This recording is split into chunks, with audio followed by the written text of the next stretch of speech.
ஆண்டவராக இயேசு கிறிஸ்துவினை நாம் மையப்படுவதாக இந்த நாளில் உங்கள் யாவரையும் பார்ப்பதில் மிகுந்த சந்தோஷம். ஓரளவுக்கு உங்களுக்கு ஜெபம்னா என்னன்றது நாட்களில் புரிஞ்சிருக்கும். பரிசுத்த ஆவியானவர் நம்மை அதிகமாக ஜெபிக்க ஏவும்பொழுது நம்ம ஒப்பு கொடுப்போம். ஜெபிக்க ஒருவனும் இல்லையே அப்படின்னு ஆண்டவர் நினச்சிடக்கூடாது. அவர் தேடிகிட்டே இருக்கிறார். ஏன்னா இன்றைக்கி எல்லாத்துக்கும் ஆள் இருக்குது, ஜெபிக்க ஆள் இல்லை.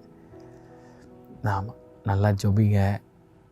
சந்தோஷமாக இருக்கிறது சந்தோஷமாக இருங்க, என்ஜாய் பண்ணுங்கள், என்டர்டெயின்மெண்ட்டாக இருங்க, ஃபேமிலியோட டைம் ஸ்பெண்ட் பண்ணுங்கள். அதே நேரத்தில் ஆண்டவரை கூப்பிடும்போது அந்த அவைலபிளாக இருக்கணும். உங்களை பாரப்படுத்துவார். சம்டைம்ஸ் நிறைய வாட்டி எனக்கு ஆயிருக்கு. அந்த ஒரு சைன் வரும்போது தெரியும், ஓகே எதுக்கும் பாரப்படுத்துகிறார். கொஞ்சம் நேரம் இப்போ டக்குன்னு ஒரு 5 to 10 minutes என்னோடய ஜவாரையிலேருந்து உட்காந்துட்டு நான் போயிடுவேன். அந்த பாரம்லாம் போகும். God calls a man to pray. அவருடைய பாரத்தை யாருக்கிட்டேயோ காட்டணும்னு விரும்புகிறார். அவரை யார்கிட்டையோ சொல்லணும் அந்த பாரத்தை அவருக்கு. இல்லைனா அவருக்கு ஒரு மாதிரி இருக்கு போல். யார்கிட்டையோ சொல்லி அந்த பாரத்தை சொல்லி அவங்களை ஜெபிடுப்பா நடுராத்தில் எழுப்பி விடுறாரு. சம்டைம்ஸ் காரில் போகும்போது திடீர்னு பாரமாயிரும். அதை அனுபவிச்சிருக்கீங்களா? God's heart.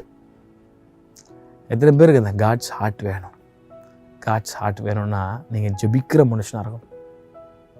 You want to know the heart of God, then you should be a prayer warrior. நம்ம எல்லாருக்கும் ஆசையில் ஆண்டோடைய இருதயத்தை தெரிஞ்சுக்கணுன்னு. ஆண்டோடைய இருதயத்தை தெரிஞ்சுக்கிறதுக்கு அதுக்கு எப்படி தெரிஞ்சுக்க முடியும்னா, இதுதான் அந்த ஜெபம் என்ற உறவு மூலமாக தான். இப்போ அது ப்ராக்டிஸ் பண்ணால் தான் வரும். நான் நிறைய வாட்டி இருதயம் பாரமாக, ரொம்ப பாரமாகிடும். என்னென்னு தெரியாது. மனைவிட்டு அடிக்கடி சொல்லுவேன், பிரேஜிமா I think God is putting a burden in my heart, I will go pray and come on. ரொம்ப ப்ரெஷியஸான ஆண்டவருங்க அவர் இருக்கிற வல்லமைக்கு பாருங்கள். பட் ஆனால் நம்மக்கிட்ட இந்த பேர்டனை ஷேர் பண்ணணும் அப்படின்னு அவர் ஏங்குறார். ஒரு நாள் சர்ச் பண்ணுறார். இனி என்னத்துக்கோ ஆள் இருக்குது, பாட்டு பாட ஆள் இருக்குது, பிரசங்கம் பண்ண ஆள் இருக்குது, ஜெபிக்க இன்றைக்கி ஆள் இல்லை.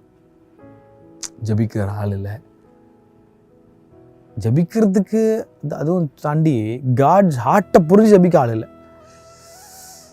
My dear friend, if you want to know the heart of God, go to your room, lock the door, pray to the God who is unseen, wait upon Him, and He will burden up your heart.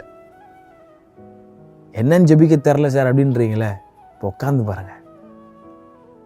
அவரே உங்கள் பாரத்தால் நிரப்புங்கன்னு கேட்டு பாருங்க.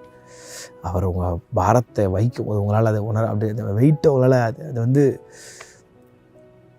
அதை வார்த்தையில் விவரிக்க முடியாது. அழணும்னு தோணும், கத்தறி அழணும்னு தோணும். உங்களை நெருக்கி ஏவுவார்.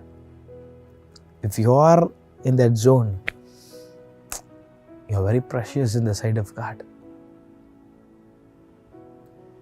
God wants, God needs, God is searching for someone who can pray. Not just pray, but to know the heart of God and pray. That is very important. My dear friend, I'm encouraging you to spend quality time of prayer in these last days. Not just prayer, சும்மா ஜெபம் பண்ணுறதில்ல. Know the heart of God and pray. If you want to know the heart of God and pray, உட்காருங்க. அந்த burden, அந்த ஆண்டோடைய இருதயத்தை பேர்டனை புரிஞ்சு ஜெபம் பண்ணோம், புரிஞ்சுக்கணும்னு விரும்புனீங்கன்னா, if you want to know the heart of God, prayer is the only way. I know some of you listening to this message are willing to நீண்ட நாள் ஜெபம் பண்ணுறீங்க. சில பேர், ஆண்டவரே உங்கள் பாரம் என்ன, ஆண்டவரே உங்கள் இருதய ஏக்கம் என்ன, ஆண்டவரே. ஆண்டவர் சொல்கிறார், என் பாரத்தை நீ தெரிஞ்சுக்கணுன்னா, என்னோடய இருதயத்தை நீ தெரிஞ்சுக்கணுன்னா ஒன்றே ஒன்று தான்ப்பா. Just go to your room and sit with me, pray with me, wait upon me. நான் என் பாரத்தை உனக்கு நான் வெளிப்படுத்துகிறேன். I encourage you to have that experience. Have a very blessed day. God bless you.